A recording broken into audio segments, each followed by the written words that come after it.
All right. Hey, everybody. Thanks for joining us on tonight's team call. We are in the second week of Team Cup. So hopefully everyone is working with their teams closely. You're getting on calls, you're in a chat thread, you're pushing, you're sharing your goals, you're sharing your victories.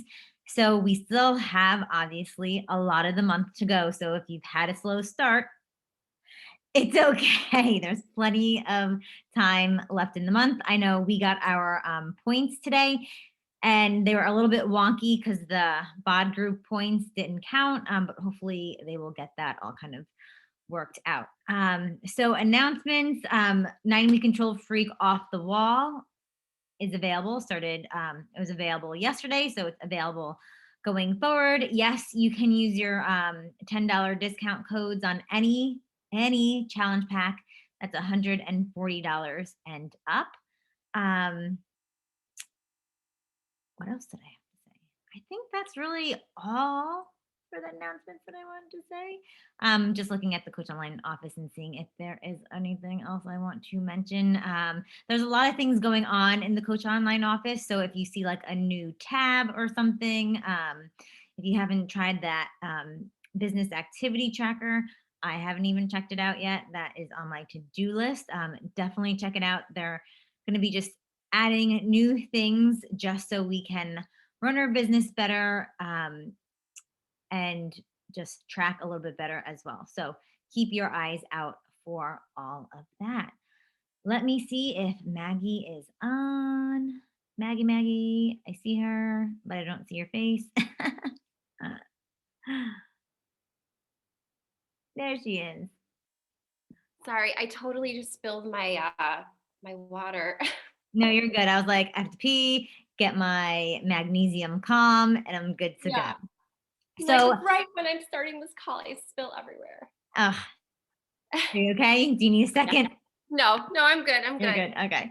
So Maggie is a mom of two, Madeline and Jack. She is an 8-star diamond coach. She was a 2019 premier coach and then 2020 and 2021 elite coach and 60 months in Success Club. So that means she's just super consistent and she is doing the work. She's in the trenches and she just crushes it. So Maggie is going to share her story with us and tell us her top tips on how to make this year count. So Maggie, thanks so much for hopping on. We had a little confusion today because you know me, I'm so planned and organized. She was supposed to speak March 9th and I was like, "Oh, you're speaking today, right?" And then I look back, I'm like, "Wait, I totally messed up." But it worked out really well. So Maggie, thanks. It really did work out because So funny. I know. And how weird that I screwed up the other coach's date. I'm supposed to speak on her call next week, anyways. Okay. It all worked out, and I'm here right now, and I feel really honored to be surrounded by, it looks like we're in a room full of women here, all women. Yeah, this is great. Well, thank you so much for inviting me to speak to your team. My name is Maggie Ulrich. Like Rose introduced me, I am from Chicago. Anyone? I'm like freezing right now. It is maybe 5 degrees. We're surrounded by snow. If you live in the Midwest, you will know how it is. The weather's very unpredictable here. So yeah, I am just living it up in the Midwest in Chicago. But anyways, I'm going to tell you a little bit about myself, and then I'm just going to go into some of the things that I have learned from this business and how it's completely helped me and changed me. And I hope that you ladies and gentlemen can have some takeaways from, all of this. So, okay, I was a teacher for 10 years and I absolutely loved teaching. Like that was where my passion was. This is obviously before I got married and had kids. I was a teacher that would literally live at the school, and I would be there right when the custodians like open the building, and I would leave right when they would lock the building. Like I was a very devoted teacher and I absolutely loved it. But I did walk away from my 10-year teaching income to become a stay-at-home mom. So basically I love teaching, and then I didn't because I had kids. And then I absolutely loved being a stay-at-home mom. But after 8 years of being a stay-at-home mom, I had my son Jack. And unfortunately, I suffered from postpartum depression. And I had a mental breakdown right when he was, I would say, within like I had bouts of it the first like 8 months that he was born. I don't know if anyone has ever experienced any sort of like anxiety disorder or postpartum depression or anything under the mental health umbrella. It all is really related, but I did not know what was wrong with me. I see a lot of women like shaking their heads, like, yep, I know, I know. I went to my doctor and I said, something's not right. I'm going crazy. And he said, you have postpartum depression. I was like, what? What do you mean? Like, I don't get that. I don't have that. Like, I was in denial about it and I didn't really understand what that meant. And all I knew though is I needed help. I could not function. Um, I could not do the things that I don't want to say normal mom, but mentally healthy mom would be able to do. My husband wouldn't know what he would come home to some days. He was scared to even see what he would walk into. I one point I thought I was going crazy. I would just have irrational thoughts and they would literally like live in my body, in my mind, and they would just keep me up at night. And that would cause me to even get more anxiety and I would get depressed. So when I went to my doctor, obviously he's like, you have postpartum depression. And I got this very daunting diagnosis and I didn't know what to do with it. And I said, well, what do I do? And he's like, well, we're going to put you on medicine. And at that point, I was like, please give me all the medicine. Because at that point, I was desperate. I just wanted to get back to me. I didn't know what was going on. So I went on the medicine and I felt great. Like after, I think it takes like 30 days for it to kick in. And I felt like, yes, I'm back to me. Like I was just finally like my kids got their mom back, my husband got his wife back, and I was living like, okay, this is what a stay-at-home mom or just what a mom's supposed to feel like. No crazies going on. I'm getting a good night's sleep. I'm not relying on wine every night to drink to calm me down.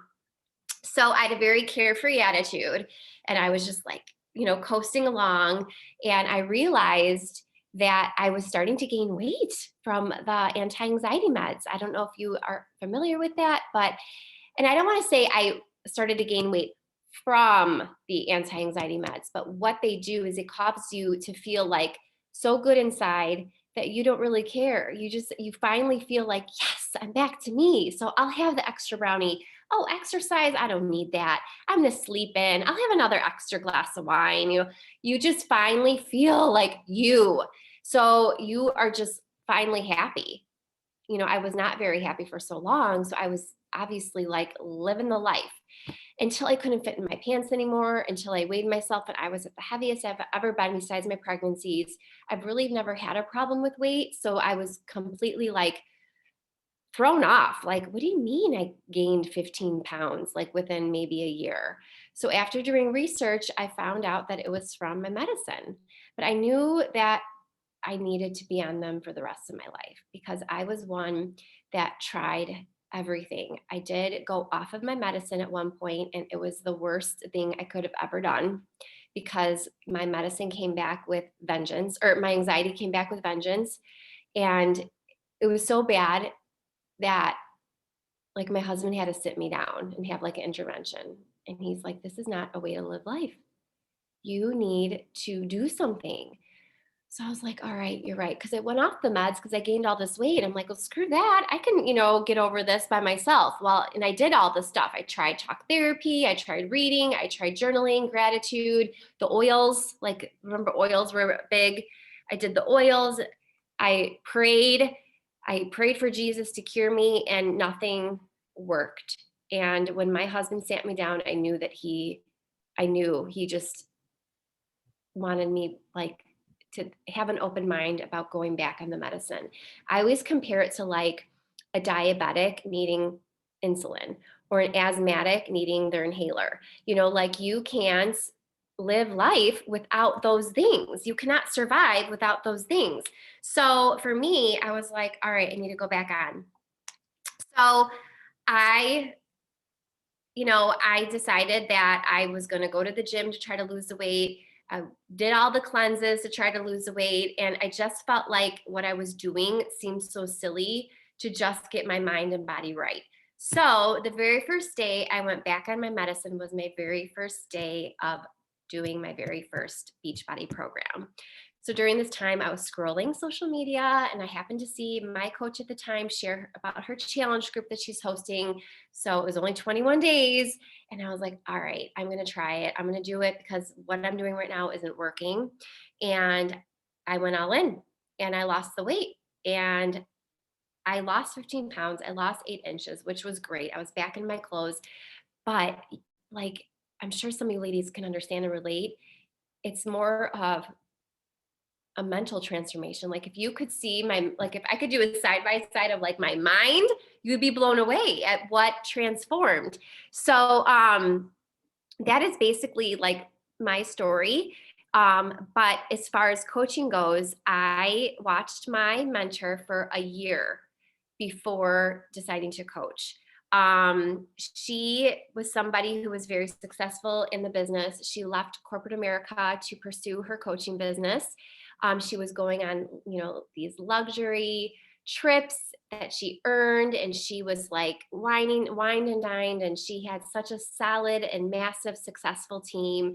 And she invited me multiple times, and I was like, no, no, no, I'm a stay-at-home mom. I don't do that. Like I really thought I was better, which shame on me. And my aha moment was, oh my gosh, I've been doing Beachbody for a year and I feel amazing. And one thing that I really, really wanted more of when I was sick was to feel less alone. Because when you have mental health issues, you feel it's a very isolating and debilitating disease.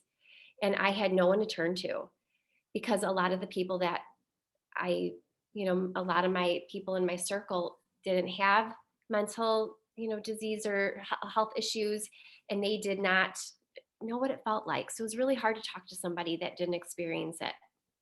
So I thought to myself, like, other moms, other women, they need to hear about this program because if I start sharing what I experience, more of them will feel less alone. So that's when I decided to actually try this business.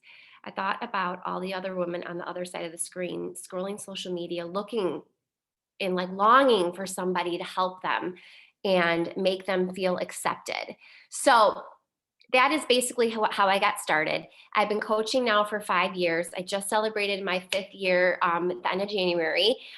So last year, or 2019, and we're going to talk a little money here, and I will throw in the disclaimer, but so 2019, I exceeded my 10-year teaching income. We hit elites for the first time. Our team was rising to the top. And then you all know 2020 hit and our lives, well, my life especially, just imploded. We all felt it in our own way, whatever we experienced. My husband was laid off from his job, and I was pretty much homeschooling my kids in quarantine and also running a business, my coaching business from home. My husband took over my office. This is where I'm talking to you ladies right now. Because he was feverishly applying and interviewing for jobs all day, every day. He would be sitting in this desk on Zoom doing interviews with the suit and tie and then boxers. Like that's how it was like when he would do his interviews. And I was running my business from home. And not only was I trying to keep positive spirits for my husband, but also deep down inside, I was straight up panicking. Like, what are we going to do? Because I didn't know what was going to happen. But that is when I really had my coming to Jesus moment. We were living on one paycheck, which we haven't done in, 12 years. Well, no, 5 years, 6 years. I was a breadwinner at that point, and I knew there was no way in hell I was going to go back to the classroom or go back to work full time. So I had two choices. I could let this situation happen to me, or I could let it happen for me. So I decided to step into the leadership role. And I feel like it was a blessing in disguise. And I'm sure you all can agree that 2020, yeah, it sucked. But thinking back on it, don't you feel like, wow, I learned this, or I tried something new, or I did this instead of this? And that's how I felt. I felt like, all right, I need to really step into this leadership role. I had to show up for my team. We were all very sad. We were scared. We were feeling discouraged, especially in the time in the world. We were all affected by it. So I got to work. Every morning, I woke up with my intention to work on me. I practiced gratitude. I worked on personal development, and I worked on my mindset. I worked on my heart set, and I worked out, and then I started my day. So every day, 4:45, my alarm would go off. I'd go into my bathroom. I'd get on my workout clothes. I would sit in my bathroom, and I would do, I don't know if you guys have any sort of gratitude journals or anything, but the 5-minute journal, I love it. You write down as many things as you can that you are grateful for. I always focused on the past 24 hours, because what I knew is that I would then focus on things that I was grateful for those 24 hours, because I knew I had to write it down in my gratitude journal. So when you open your eyes to things that you are grateful for, like even little things, like this morning I said, I am so grateful for, you guys are going to laugh because you don't know what it's like living in Chicago. I am grateful for the essentials that are out there plowing day in and day in and day out, and in the nighttime, so we can leave our homes, kids can go to school, and people can go to work. Like little things, and that is not a little thing, but I would have never have done that before. And what I've noticed, I really started to appreciate my life a lot better. And I started to look for things that I was grateful for within that 24-hour span. And then I would write down things that we're going to set out to do that day. So I'd write out my goals for the day, and then I write out my affirmations. And I always read from some sort of personal development book, 10, 15 minutes, 20 minutes. I didn't really set a timer. I just dove into it, and I just got lost in the book.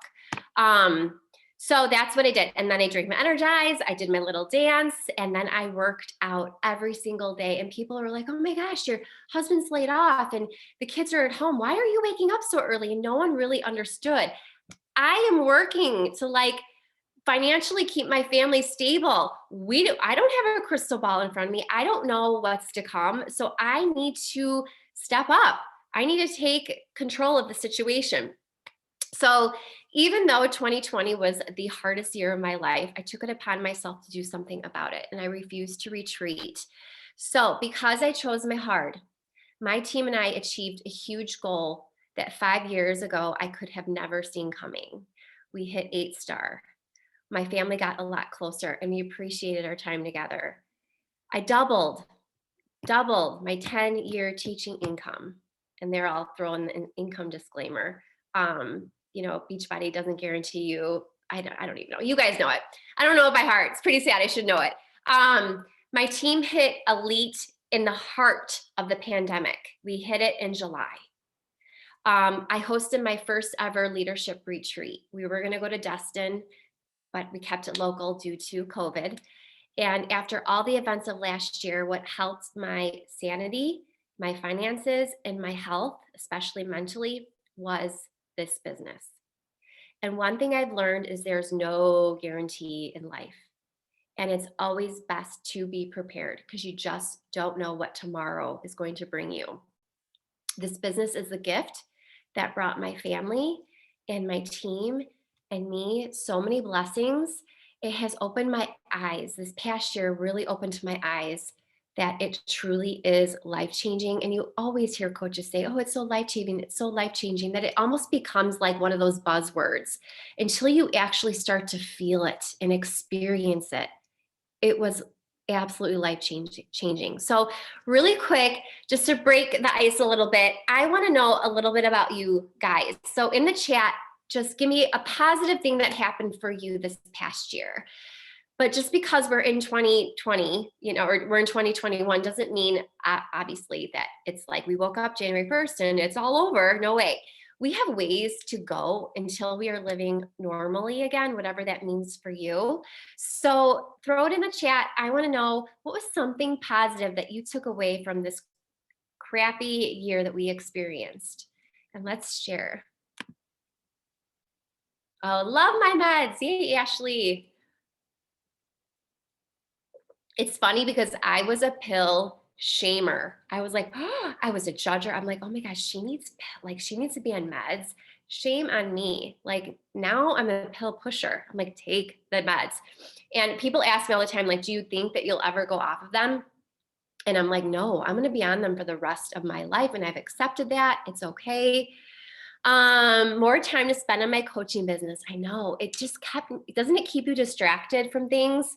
More time with my 2-year-old and pregnant with twins after an IVF journey. Oh my God, Brooke, congratulations. Moved into our ideal school district for my kids. We bought our dream, and despite being quarantine mates, okay, I'm sure it's a dream home. Being grateful for the little things, lots of family time. Teaching from home so I could be with my family more. Yes. Time with family and pushing hard for my biz goals. If I didn't have all of us here doing that this time, don't know where I'd be. You know what? You're right, Lisa. Like if I didn't have my team to keep me afloat, I don't even want to go there. Like every Friday I hosted a happy hour and we would have a theme each Friday. One time we would dress up like we were on vacation, or I think it was the week that we were supposed to be in Punta Cana. And I'm like, let's dress in our favorite outfit that we would have worn. And we had pajama day, and then we had, wear your favorite hat day. It was really fun. More time to focus on things I love and be intentional. Spent a lot of time with my family and teaching from home. Time to rest. Yes, Jennifer, yes.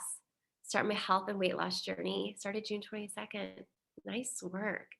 Oh, I had my beautiful baby boy. Gave me time to join Beachbody. Your dream home. Okay, I figured. Started my gosh, ladies, this is like, oh my gosh. I love this, connecting with people. I'm crying too, Lisa. This is amazing.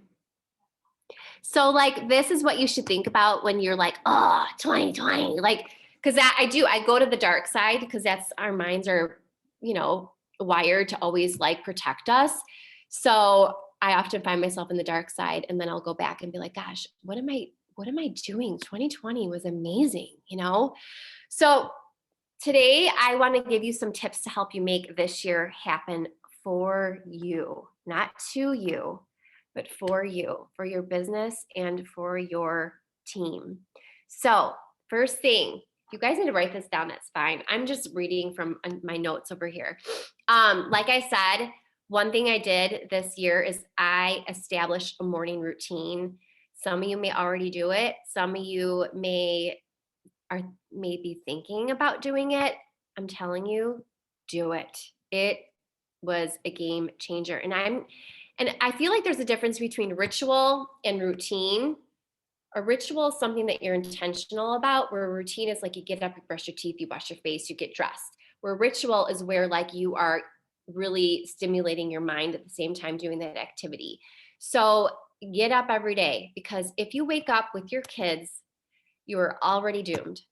Wake up early and work on you, even if it's 15 minutes, even if it's like 10 minutes. Practice gratitude every day. It's going to help you become more self-aware. Like I said, like you're going to think about things that you have to write down in your gratitude journal. And things are going to just start popping out at you because you're looking for them. So for me, like I didn't know how to do this. I was like, I don't know. I started using that 5-minute journal because it was guided. It told me what to do. So it's so easy to jot things down. Daily affirmations. Okay, so again, I'm like, do I have to like chant, I am loved, I'm beautiful, I'm worth it? Like, I don't do that. And I thought, no, I need to write down things that already happened. That's an intentional daily affirmation. I am a 2022 elite coach. I am earning $1,000 per week. I am in Disney with my family. I paid off my student loans. Whatever your heart or your visions, wherever you see yourself, you write that down and you envision yourself doing that. For example, every day for about a year, and I'm still writing it down. I wrote down me, Mike, that's my husband's name. Me, Mike, Madeline, and Jack are in Hawaii celebrating our 15th wedding anniversary. I write that down every morning, and as I'm writing it down, I see us on the beach at a luau. I've never been to Hawaii, but I'm envisioning what it would be like. And Mike and I are already, I don't want my kids to hear, but we're already planning it for next year. So we're already in the works with a travel agent. So like for me, it's starting to come full circle this moment. I also wrote down I will double my teaching income. And as of last year, I have. And you all know that that income compounds over time. The more action you take and you stay consistent with it. Okay, pick up a personal development book and just start reading it, you guys. Don't get intimidated by it. Don't look at it. Don't leave it on your nightstand like I did for a really long time. Start with 10 minutes, start with 20 minutes, and just take the time to fuel your mind. Just like our programs, it takes time and consistency to notice that change. So for example, I had this book. Have you guys ever read this book, High Performance Habits by Brendon Burchard? Okay. We got this years ago as like a Success Club reward Beachbody sent to us, and Brendon like autographed it. And I think I was in the business for maybe a year and a half. And it sat on my nightstand for about a year and a half. I'm not kidding you. It still kind of has a little dust on it because I was so like, look how thick it is. I had commitment issues when it came to reading books. I would start them and then I would stop them. And it's because it wasn't a habit. So I just finished this book last month. Granted, it took me like maybe 4 months, but a lot of the stuff I'm sharing with you tonight is what I got from this book. So I definitely recommend this book too. It is not hard to read. It is really enlightening. Second thing that I suggest, that another tip I'd give to tell you guys, is to fail. Fail, fail, fail. Oh my gosh, you have to fail. It's the only way you're going to learn and find success. So right now, I want you guys to all kind of like imagine someone you admire and aspire to. Maybe it's an author, maybe it's another Beachbody coach or top coach, an actor, maybe a friend, whoever. I want you to picture that person in your head. Okay. What you're seeing them right now is probably like at the highest of their career, at the highest of their success, right? Whether they're on stage and accepting an award or autographing a book, like that is when they were successful, and that is what you see them as. But I want you to now picture them failing, okay? Crying, telling themselves that they're going to quit, getting rejected. It's hard to picture that because we never see that. But that's happened more to them than success has. Failure is what gave them the pursuit to keep going, and you have to fail. And in order to fail, you have to have that growth mindset, right? A growth mindset is someone that believes that they can improve. They love challenge and they engage with difficulty rather than running from it. So they look at fear, they look in the face of fear and they're like, I'm coming for you. That's a growth mindset. They don't fear failure because they know they can learn and become better, which makes them more motivated, more excited, resilient, and more successful in every area of their life. Someone who has a fixed mindset, which was me for a while, and I still kind of get in the fixed mindset because, again, our brains have been probably fixed for a really long time. We behave the opposite. They believe that their abilities, intelligence, and traits are set, they're fixed, they're limited. They don't think they can change and win. They give up. Oh, it's too hard. I give up. That creates fear. And they dread failure and make mistakes. And they look like fears, right there, and they feel like they're incompetent. If something goes wrong, they give up. So to work on a growth mindset, you need to do something in this business that scares you. scares you? What is it that you like in your mind right now is scaring you? Because you got to do it. I say write it down, throw it on a post-it note, put it up where you could see it. For me, this is what scares me right now. You ladies looking right at me. I had the biggest fear of public speaking, and I still do. Like, I'm sweating a little bit right now. I hated, like, put me in front of like a room full of students. I could have owned that room, but put like adults in that room or parents in that room. Oh my gosh, I had the fear of public speaking. It was so bad. And so what happened is I knew that I needed to get over this. I didn't want to wake up when I was 80 years old and be like, wow, I never did anything about it because I was scared. Oh my God, I don't want to do that. So I know I need to get over that fear. So a coach that I admired last year put in the round table, which is like a Facebook group that 5-star and above coaches are in. And she said, and when I say admire, I mean, I creep her stories. I like see her at all the events. And I'm like, I think we all kind of have one of those coaches that we're like, oh, I see her. And she put, hey, coaches, looking to swap calls with somebody for my team, let me know. Old me, fixed mindset, would have scrolled right by and be like, yeah, no, she doesn't want to hear me. I'm not good enough. I'm not smart enough. I can't do that. What would I say? What could I contribute? Oh my God, shame on me. But you know what? In the Mel Robbins method, I 5, 4, 3, 2, 1 that, and I put, I'll do it. And I was like, oh my God, what did I just do? What did I just do? I was like, oh no, you guys. An hour later, she messaged me on Facebook. She's like, so when do you want to stop calls? I'm like, oh my God, like I was starstruck. And so I did it. We both swapped calls. And yes, I probably sucked and failed, but I don't care because I did it. And it made me stronger. So research has shown that those with a fixed mindset are 5 times more likely to avoid change and challenges. So think about who you want to be when you're 80 years old. Do you want to wake up and be like, wow, I lived my life looking at fear? You don't want that. Okay, next tip is, you guys, be and stay coachable. All right. Listen and always be a learner in this business and apply all the things. Your mentor, she clearly knows what she's doing. She is very successful. She wants what's best for you, and she wants you to live out the vision that you have shared with her. She is going to tell you to do things to have that success. Do them. Okay. If she tells you to do your vitals for 90 days in a row, you do them. If she tells you to sign up your spouse or a relative to have a controlled account, you do it. If she tells you to complete a program from start to finish and get over your damn self, you do it. Show up for the team calls. Show up for the local events. This is part of your business. If it was like your 9-to-5 job and you had to be somewhere, you would be there.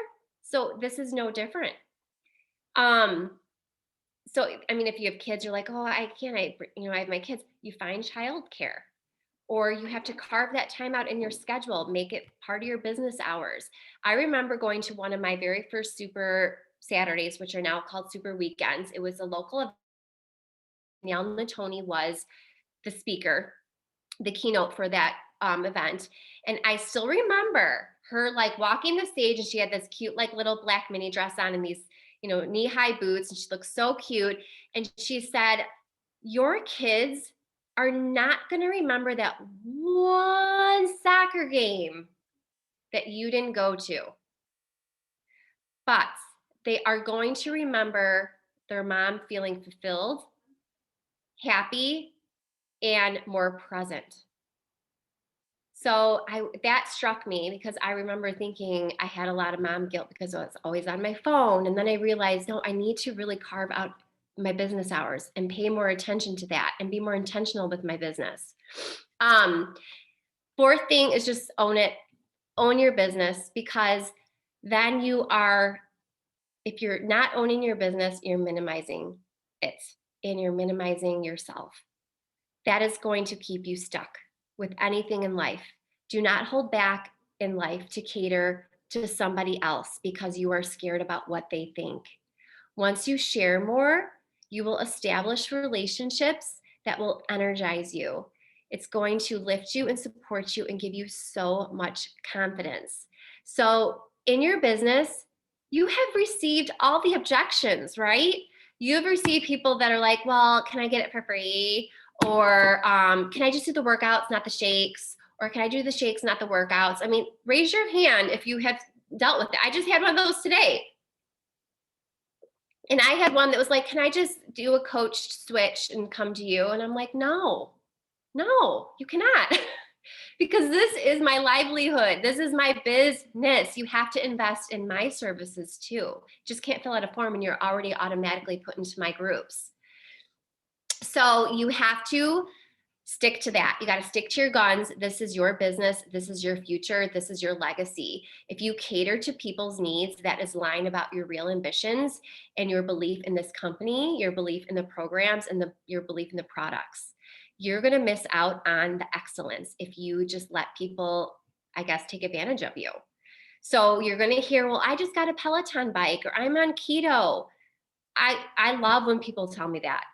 I praise them. I'm like, good for you. Good for you. I have heard amazing things about the Peloton bike. I would love to get one. I think they're really cool. Can I afford it? No, I cannot. But I would say, well, give me your email anyways. I'll send you a meal plan that I email to my clients every single week, because guess what? Your results really start in the kitchen. I've learned that firsthand. Learn from my mistakes. Check out this meal plan and let me know what you think. I'll got her email. And I'll follow up with her a week later, be like, hey, did you try that meal plan? Because you know what's going to happen is a Peloton bike or whatever they're doing may not work out for them, but you are still showing up every single day in their feed, providing a lot of value, providing inspiration.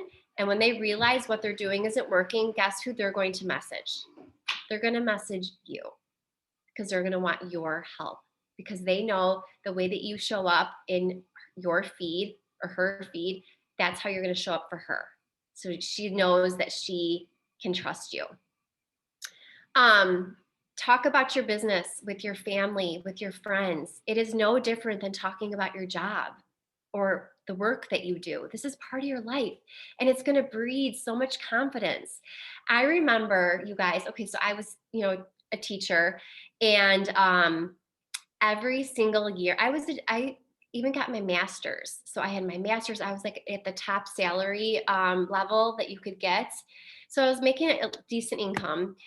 And every year since I was at home, being a stay-at-home mom, my mom, who is very old school, she still doesn't understand Beachbody. She still asks me questions like, so are they going to pay you more now that you're elite? What does that mean? And I'm like, Mom, just don't worry about it. Every year she'll say, do you think you'll ever go back to teaching? And I'd say, I don't know, Mom. I never really thought about it. Even like my second year of being a stay-at-home mom, I'm like, to be honest with you, Mom, I just left. I just want to enjoy being at home with my daughter. And when I started Beachbody, that was like, so do you think you'll ever go back to teaching? Because I was at that point where my kids were just starting to go, like they could be in school in a couple of years, and I knew I needed to do something. I was at a crossroads. So I was like, no, I really don't think my anxiety can handle that right now. And she was the first one that saw me like at my rock bottom when I hit it hard with my mental health. This was the first year that she said to me, aren't you so glad you're not going back to teaching? Because of everything that's going on, And I felt very validated, which is pathetic because I should feel validated for my mom every day. But I felt like, yeah, Mom, and I don't ever plan on going back.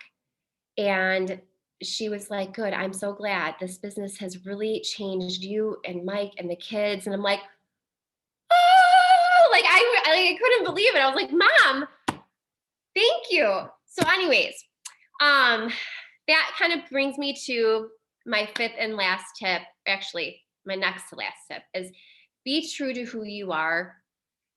Our minds have been protecting us our whole lives, especially when it comes to the lies that we tell ourselves. When we compare our lives to others, we say like, I'm not smart enough or good enough, pretty enough, successful enough, fill in the blank. And now it's wired to think that way. So now we believe them. We believe those things. I still say them to myself every day. And our minds can change that. It can shift. Just like exercise, it just needs to be trained. So once you get out of your own way, oh my gosh, you're going to find a woman inside you that never existed, that you never thought existed, and you're going to fall in love with her. But you need to find her. You got to dig for her, which means digging through all of the I'm nots. I'm not this, I'm not that, or I should have done this, or I should have done that. Like we cannot not on ourselves or should on ourselves. Like I compared myself in the beginning when I was coaching. I was comparing myself. I was like following coaches and I'd be like, oh, she posted about that. Maybe I should post about that. I'd watch other coaches have success, thinking I would never have that success. Coaches that were in better shape than I was, and it warped my mind every day. Which brings me to my last tip, and that is to always go back to your why. Always. That is going to help you stay motivated and consistent, and it's going to help you take the action you need to be successful, whatever that is for you. So I have my why written on my wall. I'm in my office, which is kind of like also our living room. My husband, after a year of coaching, actually, I will tell you, my husband was the biggest, he was my number one skeptic. He was my number one client, and he was my number one coach. Isn't that funny how that works? And after about a year of doing this business, he saw such a positive shift in me mentally that we had no furniture in this room because we could never afford it. You know, living on one income as a stay-at-home mom was challenging, and we just kept it, you know, empty. I came home one day and he completely furnished this whole room, and he got me a chair and like, so one thing that I have up on my wall, it's right next to my lamp right there. It says to not go back to an 8 to 5 ever again. So I have my why up there every day where I could see it. So days when I'm not motivated, which is a lot, I look up there and I'm like, well, shit, I don't want to go back to a 9 to 5. I don't want to go back to the classroom ever again. So in order to do that, I need to get to work. So that is something that I think about. And obviously your why is going to change as you evolve in this business.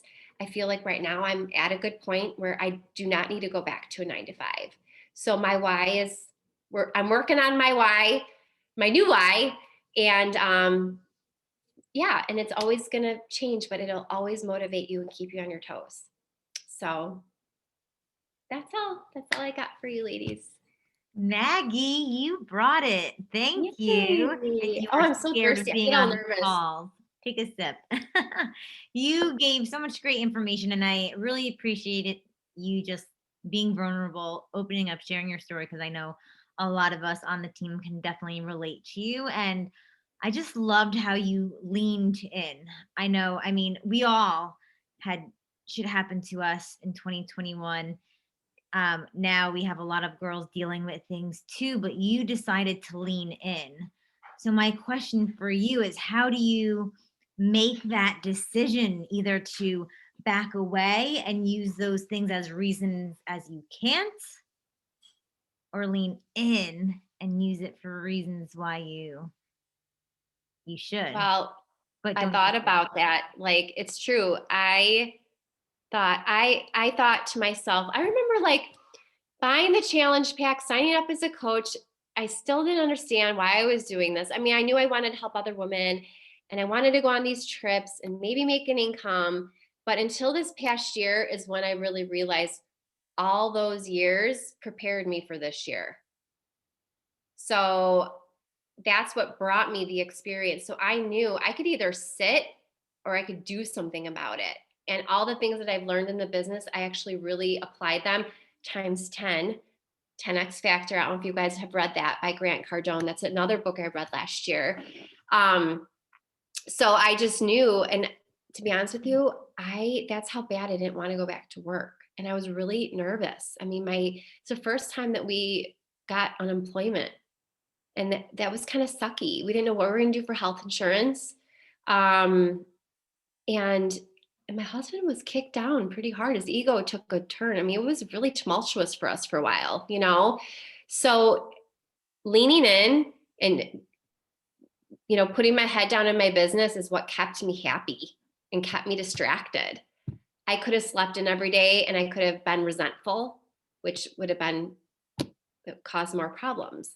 So this is a way out. This business is a way out of so many problems. It's a solution. We hear that from Carl all the time. It's not just a health and wellness solution, it's the everything solution. And it was put to a test this year. And like I said, I really felt it deep. Like, yeah, in the beginning, I lost the weight and I helped women. But this 2019 or 2020 is, I felt it in all areas, all at once, like on steroids. So I guess that's the way to explain it, if that makes any sense. No, that's perfect elaborating. And what Leah said, your why was so powerful. You had no other choice. And I think sometimes we give ourselves that way out of having that plan B. And it was the same for me. Like, hell no, I am never going back to working in a school district ever again. Yeah. And that. Yeah. Were you a teacher too? I was a high school athletic trainer. Okay. Yeah. And so, and I have coaches on my team that are still teaching.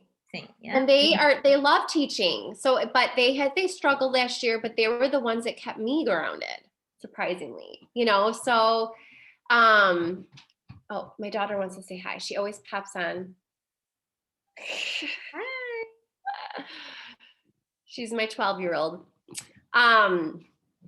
So yeah, I've got, like, I'm looking at you guys, and you guys seem to be very, very diverse, and that's how our team is too. We come from all different walks of life, and it was really neat to see everyone come together and help each other out and step in and nurture one another during a really shitty time.